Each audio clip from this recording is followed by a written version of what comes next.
السلام علیکم ورحمۃ اللہ وبرکاتہ۔ الحمد للہ والصلاۃ لأہلہ اما بعد۔ فرمان ہے کہ جب بندہ کوئی لقمہ لیتا ہے تو وہ لقمہ اللہ سے پوچھتا ہے، اللہ اس کے لیے بیماری بن جاؤں یا شفا بن جاؤں؟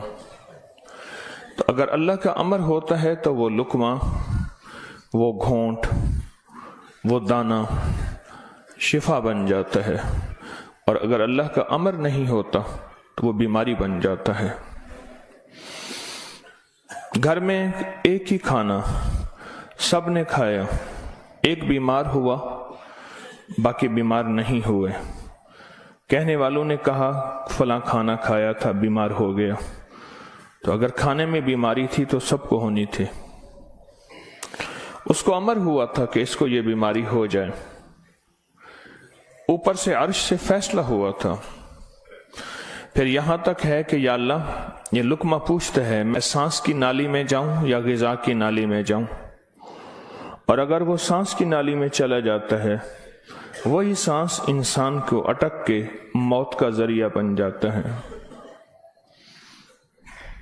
یہ لقمے، یہ دانہ، یہ پانی، یہ اللہ کا امر مانگتا ہے اور اللہ کے امر سے چلتا ہے۔ اگر ہم اس لقمے کو، ایک ایک لقمے کو اللہ کا نام اور اللہ کا کلام دے دیں، یہ لقمہ زندگی، صحت، راحت، رحمت اور عافیت بن جاتا ہے۔ ایک عمل کی مشق میں چاہتا ہوں کہ ہم کریں، میں روز ایک مشق دے رہا ہوں، زندگی اسی کا نام ہے۔ زندگی میں اگر موتی پروتے چلے جائیں اور اپنی زندگی میں اپنے آپ کو خیر کے کاموں میں مشغول کرتے چلے جائیں، اللہ وہ وقت جو یہاں لگنا ہے وہ یہاں لگوا دے گا۔ وہ وقت پھر ہسپتالوں میں، کچہریوں میں اور ایسی جگہوں میں جہاں مصیبتیں، تکلیفیں، پریشانیاں، ناکامیاں، الجھنیں ہیں، اللہ وہ وقت وہاں نہیں لگوائے گا۔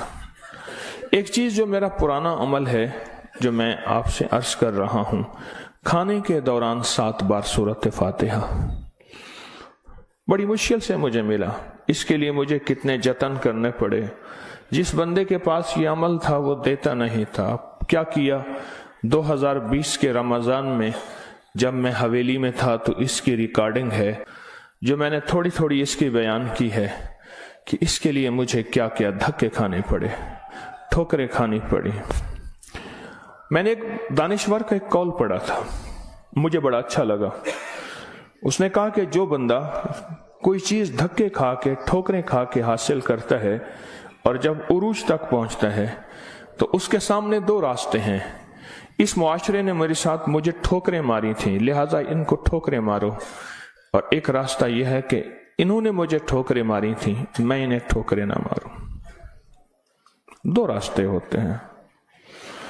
میں نے طے کیا کہ جو چیز مجھے کتنی مشکل، پریشانی، الجھن، مسائل اور تکلیف سے ملی ہے، میں اگر کسی مخلوق کو دوں تو ان کو خیر بنا کے دوں اور ایسے انداز سے ان کو راحت ملے۔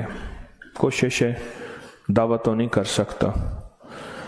یہ سورۃ فاتحہ 7 بار کھانے کے دوران، 7 بار کھانے کے دوران اگر ہم پڑھنا شروع کر دیں، جتنی دیر کھانا کھاتے ہیں 7 بار کھانے کے دوران، اب آپ ایسا کریں، سورۃ فاتحہ پڑھیں، پہلے بسم اللہ پڑھیں، پھر سورۃ فاتحہ پڑھیں اور ٹائم نوٹ کریں۔ بسم اللہ الرحمن الرحیم، الحمدللہ۔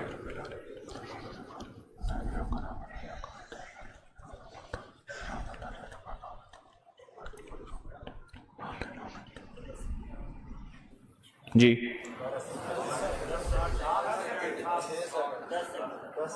6 سیکنڈ، 10 سیکنڈ، 12 سیکنڈ، 10 سیکنڈ رکھ لیتے ہیں۔ کتنے سیکنڈ؟ سب کے لیے، سونے جاگنے والے سب نے دیکھ لیا؟ ہاں بھائی بتا دیں، سونے جاگنے والے سب نے دیکھ لیا؟ یہ جاگنے والوں نے بتایا، سونے والے اب بتائیں گے، پہلے یہ بتا دیں۔ ہاں جی 10 سیکنڈ۔ 7 دفعہ سے مراد 70 سیکنڈ، اور 1 منٹ میں کتنے سیکنڈ ہوتے ہیں؟ اب سوچ لیں، 1 منٹ کا عمل ہے، اور ہم دسترخوان پہ کتنا وقت گزارتے ہیں وہ آپ کو علم میں ہے۔ 1 منٹ کا عمل، زمین 7 آسمان 7، 7 زمین اور 7 آسمان کی خیریں آپ کے لقمے میں سمٹ جائیں۔ اللہ اکبر۔ وہ خیریں کیا ہیں؟ فرمایا جب مرغ بانگ دیتا ہے تو اس وقت عرش کے کوئی خیر کے دروازے کھلتے دیکھتا ہے، اور جب گدھا اور کتا آواز نکالتا ہے کوئی ایسا عذاب کا دروازہ ہے جو اس کو دکھائی دیتا ہے، ہمیں دکھائی نہیں دیتا۔ جانوروں کو وہ چیزیں نظر آ جاتی ہیں جو ہمیں نظر نہیں آتی، جانوروں کو وہ چیزیں نظر آ جاتی ہیں۔ پھر اس لقمے کو چھیننے کے لیے مخلوقات، حیرت انگیز مخلوقات ہیں۔ ایک صاحب مجھ سے کہنے لگے، میں نے بہت عرصہ آپ کا وظیفہ پڑھا، یا علیم علمنی، یا خبیر یا وہاب حبلی من اسرار الدنیا والآخرہ۔ کہا کہ میں نے رات کو ایک تسبیح گڑ گڑا کے پڑھی، اللہ کائنات کے راز کھول میرے سامنے، اللہ کچھ اپنے پردے دکھا، اللہ کوئی ایسی زندگی کا نظام دکھا جو بظاہر اوجھل ہے، ہر آنکھ نہیں دیکھ سکتی۔ اللہ چاہے جن سامنے رکھ دے، اللہ نے جنات کو پردوں میں رکھ دیا، فرشتوں کو پردے میں رکھ دیا، اللہ نے جنت کو پردے میں رکھ دیا، اللہ نے جہنم کو پردے میں رکھ دیا، اللہ نے یہ سارا نظام پردے میں رکھ دیا ہے۔ تو اللہ جل شانہ کے سامنے یہ سارا نظام اللہ نے پردے میں، تو وہ کہتے ہیں میرے سامنے ایک چیز کھلی، مجھے اس نے بہت ساری باتیں بتائیں، بہت ساری باتیں بتائیں۔ ایک بات یہ بتائی کہ جب آپ لقمہ توڑتے ہیں تو اس لقمے کو لینے کے لیے ایسی ایسی انوکھی مخلوق جھپٹتی ہے کہ آپ کے ہاتھ سے لقمہ چھین لے، یا پھر اگر وہ لقمہ آپ کے ہاتھ سے نہیں چھین سکتی، وہ کوئی زہر ڈالے، تھوک کی شکل میں، پیشاب کی شکل میں، گندگی کی شکل میں، اگر اس لقمے پہ اللہ کا نام ہوتا ہے، اس کا یہ وار بھی خطا جاتا ہے اور وہ یہ بھی نہیں کر سکتے۔ اور مجھ سے کہنے لگے یہ جو سورۃ فاتحہ کا عمل ہے، کہا یہ سورۃ فاتحہ کا عمل نہیں ہے، یہ فاتحین کا عمل ہے۔ فاتحین جنہوں نے کائنات کو فتح کیا، جنہوں نے روح کی دنیا کے فاتح بن گئے، کہا یہ فاتحین کا عمل ہے۔ اور یہ فاتحین کا عمل اتنا طاقتور ہے، اتنا طاقتور ہے کہ یہ ایسی مخلوق جو ہماری زندگی، ہماری روحوں، ہمارے جسم، ہمارے کلیجے، جگر، گردے اور جسم کے ایک ایک حصے کے لیے ہماری دشمن ہے، کہا کہ ان کو یہ شکست دے دیتی ہے، یہ شکست دے دیتی ہے۔ بیماریاں کتنی بڑھ رہی ہیں، اب سے پہلے نہ اتنے ڈاکٹر تھے، نہ اتنے میڈیکل سٹور تھے، نہ اتنی دوائیں تھیں، نہ اتنے ہسپتال تھے۔ زندگی میں بیماریاں بڑھتی چلی جا رہی ہیں، اور بیماریاں اور بڑھتی جا رہی ہیں، حد سے زیادہ بڑھتی جا رہی ہیں۔ آخر کیوں؟ اس کو سوچنے کی ضرورت ہے کہ بیماریاں کیوں بڑھ رہی ہیں۔ اور اس سے پہلے احتیاط نہیں تھی کسی کو، یہ جراثیم ہے، اس پہ ہاتھ دھونا ہے، اس پہ یہ سینیٹائزر ہے، یہ فلاں چیز، کوئی خبر نہیں تھی، پر بیماریاں نہیں تھیں، بیماریاں نہیں تھیں۔ اس کی وجہ تھی کہ اللہ کے کلام اور نام کی کثرت تھی، اللہ کے نام زبانوں پہ عام تھا، سادہ لوگ تھے لیکن اللہ کے نام کو لینا جانتے تھے، اللہ کے نام کی محبت ان کے دلوں میں تھی، بیماریاں نہیں تھیں، دکھ نہیں تھے۔ اچھا، پھر یہ لقمہ کھا کے دل میں جا کے کیا اثر کرے گا؟ جس پہ اللہ کا نام نہیں، نفرتوں کا ذریعہ بنے گا، گناہوں کا ذریعہ بنے گا، اور یہ لقمہ جا کے روحانی بیماریوں کا ذریعہ بنے گا، جسمانی بیماری اور جسمانی روگوں کا ذریعہ بنے گا۔ اس لقمے کو محفوظ کرنا ہے۔ لقمہ مل گیا ہے، لقمہ مل گیا ہے، اب اس ملے لقمے کو نوری لقمہ کیسے بنانا ہے؟ اگر نوری لقمہ بنانا ہے تو اپنے کھانے کے دوران پہلے بسم اللہ پڑھ لیا آپ نے، کھانے کے دوران 7 بار سورۃ فاتحہ کی مشق کریں. یہ مشق سے ہوگا، بھول جائے گا. شیطان ایسا بھلائے گا کہ بندہ کھانے کے بعد آدھے دن کے بعد پتہ چلے گا کہ میں نے کھانا کھایا اور 7 بار سورۃ فاتحہ نہیں پڑھی. آدھے دن کے بعد پڑھ لیں، قضا کر لیں، عمل کی قضا کریں، پھر عمل کی قضا کریں، پھر قضا کریں. ایک وقت آئے گا یہ شیطان کہے گا کہ یہ مانتا تو ہے نہیں. ایک بابا جی تھے، گھر سے نکلے نماز کے لیے کیچڑ تھی، پھسلے، گر گئے، کپڑے خراب ہوئے، پھر گئے، کپڑے بدلے، پھر آئے، پھر گرے، پھر گئے، پھر گرے، پھر گئے. اب جو گرنے لگے ایک صاحب نے سہارا دیا، بسم اللہ بسم اللہ، مسجد تک پہنچایا. انہوں نے کہا تم کون ہو؟ کہا میں شیطان ہوں. تم شیطان اور مجھے سہارا دے؟ یہ کیوں؟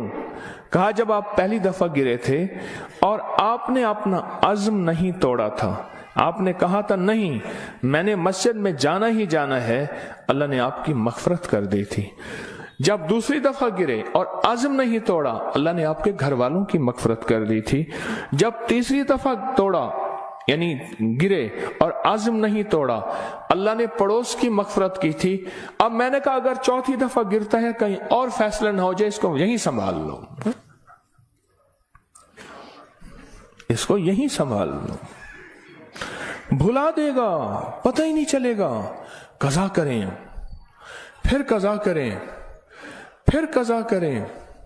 مجھے ایک صاحب نے عجیب بات کہی کہ میں 2 چیزوں کی زندگی میں قضا کر رہا ہوں، ایک مال کی، ایک کھانے کی. وہ کیسے؟ کہا جس مال کی زندگی بھر زکوٰۃ نہیں دی تھی اس کی گن گن کے زکوٰۃ دے رہا ہوں، اور زندگی میں جتنے کھانے کھائے تھے ہر کھانے کی سورۃ فاتحہ پڑھ رہا ہوں. وہ عجیب آدمی ہے. بس اصل لگ جائے نا، اصل تو دل میں لگ جائے، اصل دل میں لگ جائے. وہ لگ جائے تو پھر ہر چیز کی قضا ہے. کہا سوچ رہا ہوں کہ اتنے سال ہیں، اتنے سال میں نے اتنے دفعہ کھایا ہوگا، یہ اتنے مہینوں کی قضا ہو گئی، پھر اتنے سالوں کی قضا ہو گئی، ہر کھانے کے لیے 7 بار سورۃ فاتحہ. کہا میں نے جب سے یہ عمل شروع کیا ہے، گولیاں ختم ہو گئی، بیماریاں ختم ہو گئی، رزق بارش کی طرح برسا، برکت بارش کی طرح برسی. اور عزت وہ ہے کہ جو بندے دیکھ کے تھوکتے تھے وہ ویلکم کہتے ہیں، باہیں پھیلاتے ہیں، عزت دیتے ہیں. کیوں؟ اللہ چاہے دلوں میں عزت ڈال دے، اللہ چاہے دلوں میں نفرت ڈال دے. عزت اور نفرت کے خزانے اس کے پاس ہیں، وہ عزت ڈال دیتا ہے. سورۃ فاتحہ 7 بار کھانے کے دوران.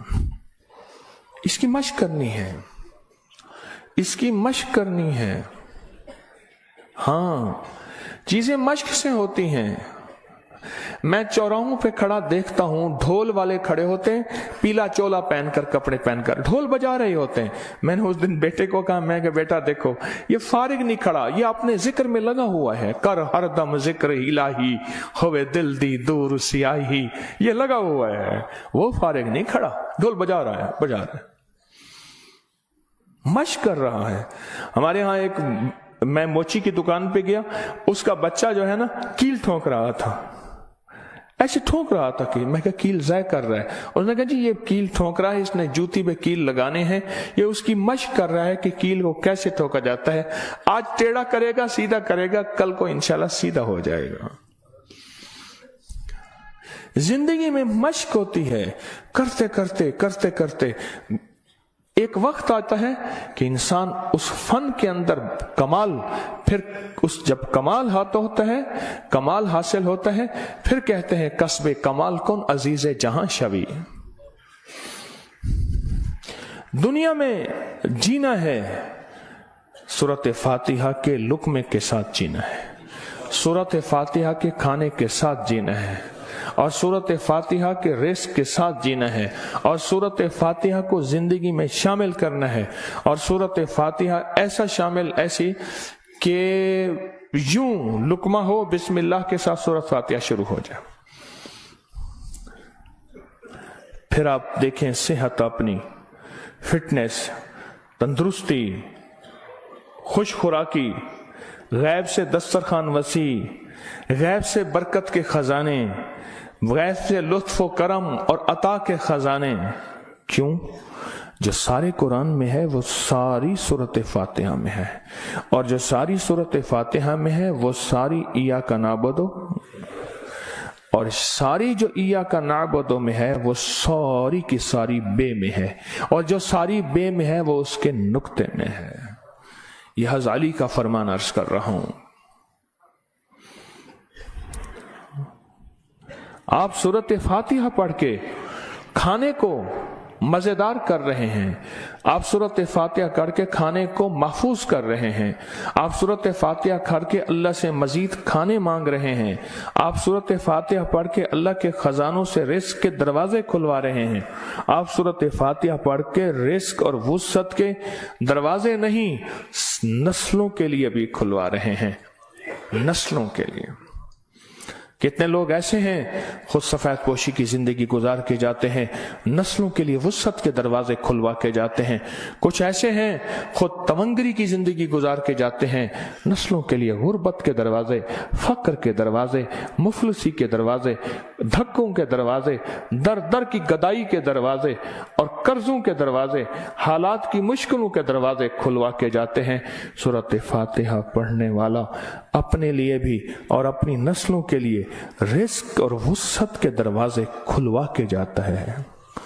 کیوں؟ اعمال پہ اللہ کے وعدے ہیں، پلنے کے بھی پالنے کے بھی. اعمال پہ وعدے ہیں، میں تمہیں پالوں گا، تمہاری نسلوں کو پالوں گا. اعمال پہ وعدے ہیں. اللہ سچا، اس کے وعدے سچے، اس کا حبیب سچا اور سچوں کا سچا، اور ہم سچے وعدے اپنے سینے سے لگا لیں، زندگی میں کامیاب ہو جائیں گے. کیا فیصلہ کیا پھر؟ کوئی مشکل ہے؟ اب کہتے ہیں روز ایک اور نئی کہانی سناتا ہے اور روز ایک نئی مشق ڈال دیتا ہے، اور سارے کے سارے اصل میں یہ ساری کے ساری وہ چیزیں ہیں جو آپ کے لیے خیر کا ذریعہ ہے، جو آپ کی نسلوں کے لیے برکتوں کا ذریعہ ہے، اور جس میں آپ کا دل مانتا ہے کہ واقعی یہ حقیقت ہے. اگر ہم ایسا کر لیں گے دنیا بھی سنور جائے گی، آخرت بھی سنور جائے گی، اور آنے والے حالات میں ہمارے لیے برکت اور خیر کے فیصلے ہو جائیں گے. کیا خیال ہے؟ آج کے بعد پھر اس پہ توجہ ہوگی، اس پہ توجہ ہوگی، خوب ہوگی، اس پہ توجہ ہوگی اور واقعی ہوگی. ہاں وہ کھانا ہی کیا ہے جو سورۃ فاتحہ کے بغیر ہو، وہ کھانا ہی کیا ہے جو اللہ کے نور کے بغیر ہو. ڈاکٹر عبدالقدیر خان رحمت اللہ علیہ نے ایک دفعہ عجیب بات لکھی ہے، میرے پاس اس کا حوالہ ہے. کہا ایک بابے سے ملا، اس کی عمر 96 سال، کہتے آج تک میں نے کوئی بیماری مجھے تکلیف نہیں ہوئی. کہا میں نے اس سے پوچھا تیری صحت کا راز کیا ہے؟ اب ان کی صحت کا راز پوچھیں، ایک دنیا کا بہت بڑا ایٹمی سائنسدان یہ بات کر رہا ہے. کہا میری صحت کا راز پوچھا تو کہا میں نے صحت کا راز، میری صحت کا راز یہ ہے کہ میں ہر دانے اور ہر قطرے پہ بسم اللہ پڑھتا ہوں، ہر دانے ہر قطرے پہ بسم اللہ پڑھتا ہوں، ہر دانے اور ہر قطرے پہ بسم اللہ پڑھتا ہوں. میری صحت کا راز یہی ہے. زندگی میں انشاءاللہ جینا ہے اور صحت مند ہوگے، اور جذبہ صحت مند ہو کے جینے کا یہ ہو کہ اللہ تیری مخلوق کی خدمت کروں گا، تیرے مخلوق کے کام آؤں گا، اور لوگوں سے محبت کروں گا، محبت پھیلاؤں گا، اور محبت کو سارے عالم میں پیش کروں گا. مشکل یا آسان؟ اور وہ جو دعائیں ہیں بسم اللہ علی دینی، سبحان اللہ العظیم، اللہم اجرنی من النار، میں نے آپ کو پڑھانی چھوڑ دی، آپ نے بھی پڑھنی چھوڑ دی ہیں؟ اللہ اکبر. دیکھو یہ ہے سبق، یاد ہے الحمدللہ، یاد ہے. اور سوتے وقت سورۃ اخلاص 3 دفعہ دائیں، 3 دفعہ بائیں، 3 دفعہ، یہ بھی یاد ہے، یاد ہے. اللہ اللہ اللہ آپ کو خوش رکھے، اللہ برکت عطا فرمائے۔